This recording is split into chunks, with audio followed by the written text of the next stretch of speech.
সন্দেহ থাকলে আপনার কাজ হবে না, আপনার বিনাশ। ভগবান যা করেন একটু হলো, যারা দাঁড়িয়ে আছে তাদের কি অমঙ্গল করেন নাকি?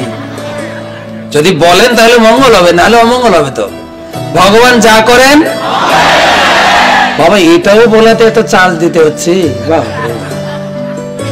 ভগবান যা করেন।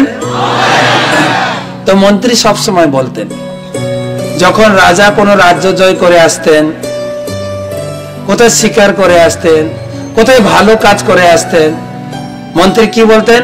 ভগবান যা করেন মঙ্গল করেন। রাজা খুব খুশি হতেন।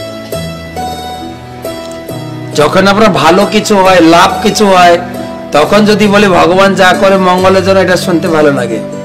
যদি কিছু ক্ষতি হয়ে যায়, আপনার চাকরি চলে গেছে, ব্যবসায় ক্ষতি হয়েছে, ছেলে মেয়ে পরীক্ষায় একটু রেজাল্ট খারাপ করেছে, এই সমস্যা হয়েছে, ওই সমস্যা হয়েছে, সেই সময় কেউ যদি আসে, আরে দুঃখ করো না, ভগবান যা করেন মঙ্গলের, ভালোভাবে নেবে। তো কি বলছে, বাজে কথা বলার সময় পায় না, উপদেশ দিও না তো ভাগো এখান থেকে। অনেক উপদেশ দিয়েছে, বলে কিনা? তো একবার রাজা শিকার করতে গিয়ে, রাজ্য জয় করতে গিয়ে, যুদ্ধ করতে গিয়ে তার একটা আঙ্গুল কেটে যায়। অত্যন্ত দুঃখ, বুড়ো আঙ্গুল কেটে গেছে, মানে আর তীর ধনুক নিয়ে যুদ্ধ করতে পারবে না। তার এত দুঃখ, তার এত হতাশা, আমি আর জীবনে এগোতে পারবো নাকি, আমাকে কেউ পরাজয় করে আমার রাজ্য দখল করে নেয়। অনেক দুঃখের কথা বাড়িতে এসে শেয়ার করছে মন্ত্রীর সঙ্গে। মন্ত্রী মশাই, আমার কি হবে জীবনে? আমার জীবনটা তো শেষ হয়ে গেল, আমি শেষ, আমার যে চলার পথটা আটকে গেল, আমি নাকি অনেকটা পিছিয়ে যাচ্ছি। বলছে, মহারাজ আপনি এত শোক প্রকাশ করছেন কেন, দুঃখ করছেন কেন, কি হয়েছে? কি হয়েছে আপনি শোনেননি? আমার আঙ্গুলটা কেটে গেল যুদ্ধ করতে গিয়ে। মন্ত্রীর কি উত্তর? জোরে, ভগবান যা করেন মঙ্গলের জন্য। রাজা ভালোভাবে নেননি। কি বলছেন আপনি? আমার আঙ্গুল কেটে গেছে, ভগবান যা করে মঙ্গলের জন্য? আপনার বুদ্ধি টুদ্ধি আছে তো, নাকি আপনি পাগল হয়ে গেলেন? ভগবান যা করে মঙ্গলের জন্য, আমার আঙ্গুল কেটে গেছে।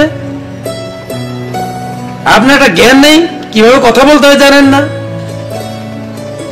বলছে, আমি তো ওটাই জানি, ভগবানের ইচ্ছা ছাড়া গাছের একটা পাতাও নড়ে না। রাজা মশাই ক্রোধ নিতে হবেন না, ভগবান যা করেন। এই কে আছে, জেলে নিয়ে যা, পাগল কোথাকার। ভগবান যা করে মঙ্গলের জন্য। একদম ক্রোধান্বিত হয়ে গেল।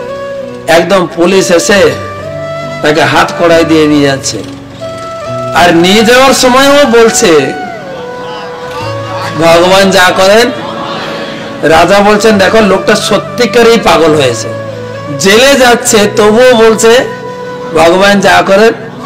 পাগল না হলে এরকম কেউ বলে? জেলে গেল। আবার কিছুদিন পরে, মাস 6 পরে উনি গেছেন বনে শিকার করতে, পাত্র মিত্র মন্ত্রী আদি সবাইকে নিয়ে তিনি গেছেন। মুখ্যমন্ত্রী তো জেলে, বাকি মন্ত্রী তার পার্ষদ সবাইকে নিয়ে গেছেন রাজা শিকার করতে জঙ্গল। আর ওই সময় ছিল কাল বৈশাখীর সময়, বিশাল কালো মেঘ ঝড়ে সবাই জঙ্গলে ছিন্ন ভিন্ন হয়ে গেছে, সবাই আলাদা আলাদা হয়ে গেছে। রাজা একদম গভীর জঙ্গলে চলে গেছেন পথ না পেয়ে। আর গভীর জঙ্গলে বাস করত ডাকাতের দল। তারা ডাকাতি করতে যেত রাত্রে, আর ডাকাতি করতে যাওয়ার আগে মায়ের পূজা করত, মা কালীর। এর বিধান হচ্ছে মা কালীর পূজা কারা করে? ডাকাতরা। আমাদের কলকাতায় আছে, কলকাতার সব থেকে বড় কালী পূজা ফাটাকেস্টের কালী পূজা। ফাটাকেস্টে বড় ডাকাত ছিল। তো ডাকাতরা মায়ের কাছে নরবলি দিয়ে তারা ডাকাতি করতে যেত। ধরেছে রাজাকে, আজকে মায়ের স্পেশাল ভোগ হবে। কি বলি হবে? নরবলি না, রাজবলি। রাজবলি। মা আজকে পূজা পেয়ে খুব সন্তুষ্ট হবেন, আর আমাদের অনেক ধন দৌলত আমরা পাবো। আজকে ডাকাতি বিজনেসটা আমাদের খুব ভালো হবে। তাকে নিয়ে গেছে, স্নান করিয়েছে, কাপড় পরিয়েছে। এবারে যুব কাস্টে এসে বসিয়েছে, তাকে বলি দেবে। তখন হেড পূজারি বলছেন, হেড পূজারি মানে ডাকাতের ভিতরে আবার হেড পূজারি মানে। তো হেড পূজারি বলছে, দেখো তো একে তো বলি দেওয়া হবে, শরীরে কোনো অঙ্গহানি বা খুঁত আছে কিনা। অঙ্গহানি বা খুঁত থাকলে সেটা ঠাকুরের সেবায় লাগে না। পুরো শরীর চেক করেছে, চেক করে দেখে এটা আঙুল নেই। বলছে ঠাকুর মশাই এই তো অঙ্গহানি, এর আঙুল নেই একটা, এই তো মায়ের ভোগে লাগবে না তো। আর হেড পূজারি এসে এত, তাদের একটা আশা ছিল তো আজকে রাজ বলি দেবো, মায়ের অত্যন্ত সুন্দর পূজা হবে, আজকে অনেক ডাকাতি অনেক কিছু পাওয়া যাবে, সে আশাটা পুরো। হেড পূজারি খুব ক্ষিপ্ত হয়ে গেছেন, এই চোখে তুলেছেন, এক লাথি দিয়ে ভাগা এখান থেকে। অভাগা দুর্ভাগা কোথাকার, মায়ের ভোগে লাগলো না, বেরিয়ে যাও এখান থেকে। আর ওখান থেকে ছাড়া পেয়ে রাজা ছুটতে ছুটতে আসছে, পিছনে তাকাচ্ছে, পিছনে কেউ আসছে না তো, দৌড়াতে দৌড়াতে কোন রকম ঘরে এসে হাঁপছে, বেঁচেছে মোটামুটি। আর আস্তে আস্তে চিন্তা করছে, ভাগ্যিস আমার আঙুলটা কেটেছিল, যদি আঙুলটা না কাটতো।